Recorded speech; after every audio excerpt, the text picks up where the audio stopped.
Pittsburgh's a strong town. We are a resilient city. We have been knocked down, and we have found ways to stand back up.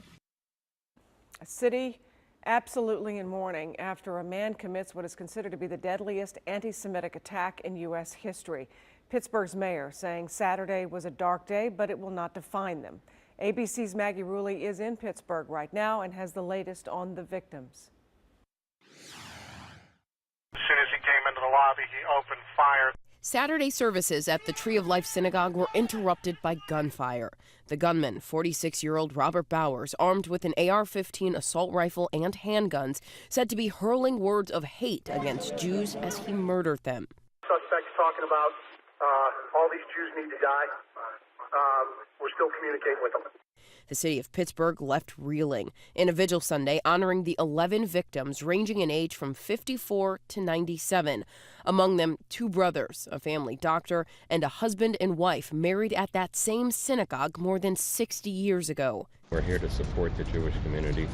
What was done yesterday was not just harmful to the Jewish community, but really a continuation of the challenges we have in the U.S. Police say the suspect was not on their radar and had no record, but releasing chilling details about the man behind the rampage fueled by hate. The introduction to his social media page says it all. Jews are the children of Satan. We stand together as a community that rejects hatred and violence. Just an hour before the deadly assault, Bowers posted on the fringe social media site Gab, which is popular among white supremacists, writing, "I can't sit by and watch my people get slaughtered. Screw your optics, I'm going in." I think this is another example of hate in our country that just doesn't go away. The mayor called Saturday the darkest day in Pittsburgh's history. That suspect was injured in a shootout with police and then taken into custody, and now prosecutors want to seek the death penalty. Janae Norman, ABC News, Washington. Take a look at the Empire State Building, or what is known as the Tower of Light right now. Dark overnight to remember those who lost their lives. Standing with those who are grieving right now in Pittsburgh, Pope Francis is condemning the deadly shooting rampage.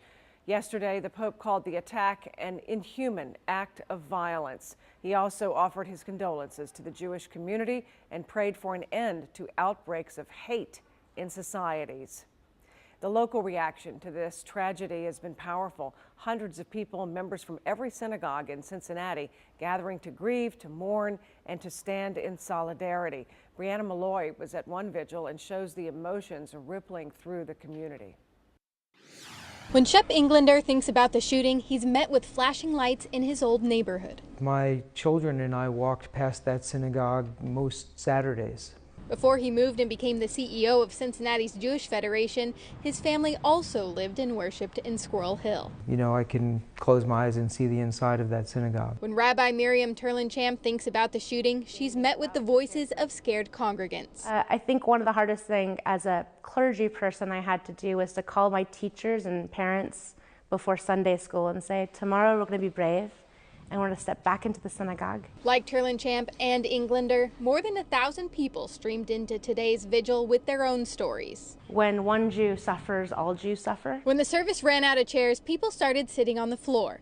When they ran out of floor space, people began standing outside. Every single one of us felt this. Rabbis left their podiums and gave second sermons to people standing along the curb. A whole range of emotions that are happening for all of us right now. And even though each person came with their own pain, they left with the strength of knowing they're not alone. When these things happen and remind us of how small we are, it's very hard then to be big.